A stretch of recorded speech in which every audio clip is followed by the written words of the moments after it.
সময় যত ঘনিয়ে আসছে ততই বুকের ভিতরে ধুকপুকানি বেড়ে যাচ্ছে। আপনার চিন্তা হচ্ছে না? বুকে হাত দিয়ে বলুন তো, আপনার টেনশন হচ্ছে না?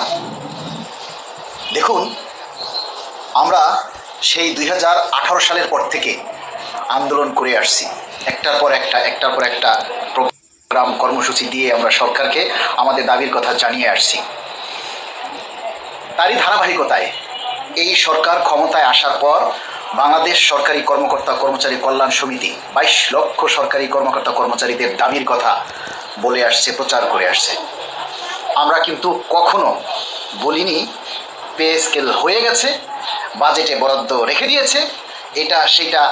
আমরা সবসময়ই আশাবাদী যে পে স্কেল হবে এবং বাজেটেও বরাদ্দ আসবে। কেন আমরা আশা করতে পারি না?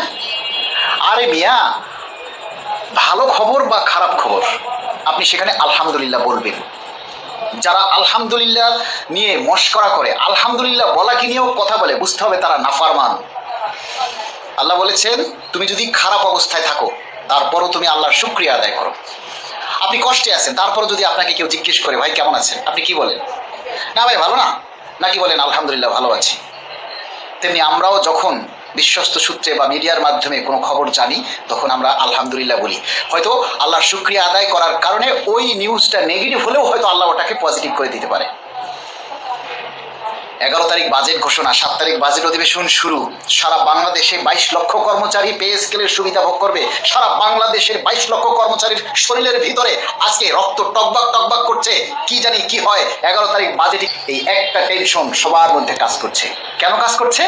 কারণ আমরা আজ পর্যন্ত এই সরকার ক্ষমতায় আসার পর কোনো নীতি নির্ধারকের মুখে পে স্কেল বাস্তবায়ন নিয়ে আমরা কোনো কথা শুনিনি। আমরা কি দাবি করতে পারি না যে সরকারের স্পষ্ট ঘোষণা চাই? আজকে অনেক জাতীয় নেতা, ইন্টারন্যাশনাল নেতা, অনেক সংগঠন, একেবারে তারা ইন্টারন্যাশনাল সংগঠন, তারা আজকে 22 লক্ষ কর্মচারীদের পক্ষে একটা কথা বলেছে এই সরকার আসার পর। আপনি শুনেছেন? বলেন, বুকে হাত দিয়ে বলবেন যে না আপনি শুনেছেন যে অন্য কোনো সংগঠন এই সরকার ক্ষমতায় আসার পর পে স্কেল বাস্তবায়নের জন্য অমুক জেলায় একটা কর্মসূচি দিয়েছে, অমুক বিভাগে একটা কর্মসূচি দিয়েছে, কিংবা ঢাকায় একটা কর্মসূচি দিয়েছে, কিংবা কোনো মিডিয়ায় বা কোনো জায়গায় সোশ্যাল মিডিয়ায় আপনার দাবির কথা তুলে ধরেছে? হ্যাঁ, যেটা প্রচার করছে আমরা দেখি কিছু সংগঠন আমাদের নিন্দা করছে। আমরা কি করছি না করছি এগুলি নিয়ে দোষ খুঁজে বেড়াচ্ছে বেডি মানুষের মতো। আরে ভাই, এসব ছাড়েন, বেডি মানুষের মতো এই সমস্ত পরনিন্দা ছাড়েন। যদি পারেন কর্মচারীদের দাবির জন্য কিছু বলেন। আমরা এখনো সরকারের কাছে করজোর অনুরোধ করছি, আপনারা নীতি নির্ধারকের পর্যায় থেকে একটা স্পষ্ট ঘোষণা দিন। কর্মচারীদের মনের থেকে যে সংশয়, কর্মচারীদের মনে যে অস্থিরতা, সেটা দূর করুন। আরে ভাই ধরুন, আগামী 11 তারিখের বাজেটে আমাদের পে স্কেলের জন্য সরকার বরাদ্দ রাখলো না, কি করবেন তখন? তারপরে আন্দোলন করবেন? তারপরে আন্দোলন করে আপনি কি ছিলেন? আপনি এখন কথা বলার সময় আপনি এখন কথা বলছেন না, আপনি কথা বলবেন কবে? 12ই জুন। 12ই জুন কথা বলে আপনি কি উদ্ধার করবেন বলেন? প্রশ্ন রাখলাম আপনাদের কাছে। আপনি এখন কথা বলার সময় আপনি এখন বলছেন না। আচ্ছা ধরুন একটা কথা বলি আপনাদেরকে, বিরক্ত হবেন না। 1500 মিটারের দৌড় দেখেছেন আপনারা? স্কুল পর্যায়ে যখন স্কুল স্পোর্টস হয় 1500 মিটার দৌড়, তখন শুরু থেকে সবাই কিন্তু দৌড়ায়, মাঝপথে সবাই কিন্তু স্লো হয়ে যায়, আস্তে আস্তে স্লো হয়ে যায়। কারণ ওই মাঝপথে যদি জোরে দৌড়ায় তাহলে শেষ পর্যন্ত সে যেতে পারবে না। দেখা গেছে ওই 1500 মিটার দৌড়ে 15টা চক্কর দিতে হয়। 12-13 চক্করের সময় সবাই আস্তে আস্তে আস্তে আস্তে কি করে স্পিড বাড়ায়, আর একটা চক্কর বাকি আছে, তখন আপনি কি করেন?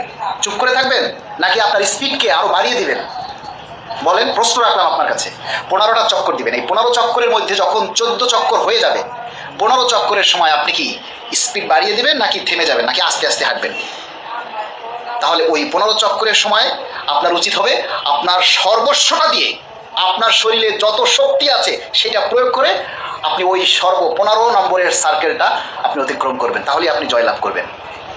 একটা যুদ্ধের ময়দানে আপনি যুদ্ধের শুরু থেকেই যুদ্ধ করলেন, যুদ্ধের জয়ের শেষ কাছাকাছি এসে আপনি মাঠ থেকে পলায়ন করলেন, কিন্তু একজন যুদ্ধের শুরু থেকে শেষ পর্যন্ত টিকে রইল, তাহলে জয়টা কার হবে? জয়ের মালাটা কার হবে বলেন আপনারা? 18 সাল থেকে আমরা পে স্কেলের জন্য আন্দোলন করিনি? 18 সালের পর থেকে আমরা পে স্কেলের জন্য মানববন্ধন করিনি? তখন কি আমরা শহীদ মিনারে মহাসমাবেশ করিনি? আপনারা কখনো আমাকে দেখেননি? আমাকে দেখেছেন? আপনারা কখনো আন্দোলন করতে দেখেছেন? এই যে 6 ফেব্রুয়ারি লক্ষ লক্ষ কর্মচারীরা এসেছেন, আপনি বলেন তো কার ডাকে এসেছিলেন? একেবারে বুকে হাত দিয়ে বলবেন কার ডাকে এসেছিলেন, কমেন্টস করে যাইয়েন। 11 তারিখ বাজেট অধিবেশন হবে, আজকে 3 তারিখ হয়ে চলে গেছে, 7 তারিখে বাজেট শুরু, আর মাত্র 3 দিন বাকি আছে, 7 তারিখে বাজেট অধিবেশন শুরু হবে। আমরা যদি সরকারকে, সকল সংগঠন, সকল নেতা, সকল কর্মচারীরা এখন যদি সরকারের কাছে সম্মিলিতভাবে সবাই আমরা তুলে ধরি, মাননীয় প্রধানমন্ত্রী বাজেটে আমাদের পে স্কেলের জন্য বরাদ্দ চাই, আমরা নবম পে স্কেল আপনার হাত দিয়ে বাস্তবায়ন চাই, তাহলে কি সরকার আমাদের কথা শুনবেন না? এই সরকার ক্ষমতায় আসার পর সকাল বিকাল শুধু এই কল্যাণ সমিতির আমাদের বকবকানি শুনতেছে, আমাদের দাবির কথাই শুনতেছে, আমাদের সমিতির কথাই বিভিন্ন মিডিয়ায় প্রচার করতেছে। কোনো মিডিয়ারে দেখলাম না অন্য একটা সংগঠনের নাম লিখতে, কেউ লেখাতে পারেনি। বড় বড় কথা বলতেছেন, মায়া মানুষের মতো এই খালি ফেসবুকে অন্যের দোষ খুঁজে নিয়ে পোস্ট দিচ্ছেন। এসব ছাড়েন, যদি নেতা হন তাহলে নেতার মতো কাজ করেন, পারলে কর্মচারীদের পক্ষে কথা বলেন, আমাদের দোষ খুঁজেন না।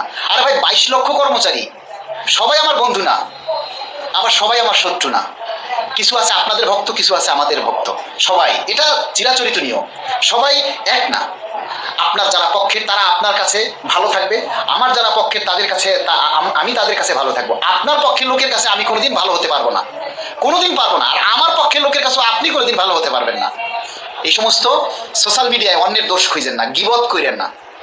আমাদেরকে কোনো সময় দেখেছেন আপনাদের কোনো সংগঠনের নামে দোষ লিখতে? আপনারা লিখেন, আমরা প্রতিবাদ করি, আর প্রতিবাদ করা আমাদের রক্তে আছে। আমরা বেড়ি মানুষ না, আমরা পুরুষ মানুষ।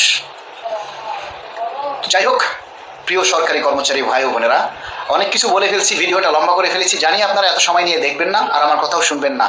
একটা কথা সবসময় মনে রাখবেন, শেষ ভালো যার সব ভালো তার। আপনি যুদ্ধের ময়দানে সব কিছু করে শেষ টাইমে এসে যুদ্ধ থেকে পলায়ন করে চলে গেলেন, জয়লাভ করতে পারলেন না, আর আপনি একবারে শেষ পর্যন্ত একটা 11th আওয়ার পর্যন্ত আপনি টিকে থাকবেন, জয়ের মালা আপনারই হবে। সারা বাংলাদেশের 22 লক্ষ কর্মচারী, আপনারা যদি একটা বিশাল জনমত তৈরি করতে পারেন, আপনারা দেখেন না যে অনলাইনে ভোট নেওয়া হয়, হ্যাঁ বা না কোনটা বেশি পড়ে, তো এরকম জরিপ হতে পারে না?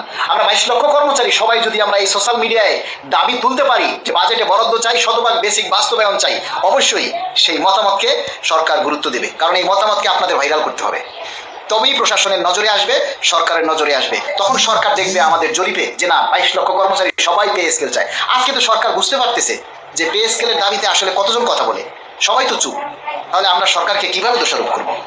তবুও সরকারকে আমরা দোষারোপ করি না, সরকারের কাছে বিনীত অনুরোধ করছি, মাননীয় প্রধানমন্ত্রী, অনেক কর্মচারী কষ্টে আছে, শুধু তাদের কথা বিবেচনা করে বাজেটে আমাদের জন্য বরাদ্দ নিয়ে আসুন এবং দ্রুত আমাদের পে স্কেল বাস্তবায়নের জন্য প্রজ্ঞাপন জারি করুন। আমরা আপনার কাছে চিরদিনের জন্য কৃতজ্ঞ হয়ে থাকবো।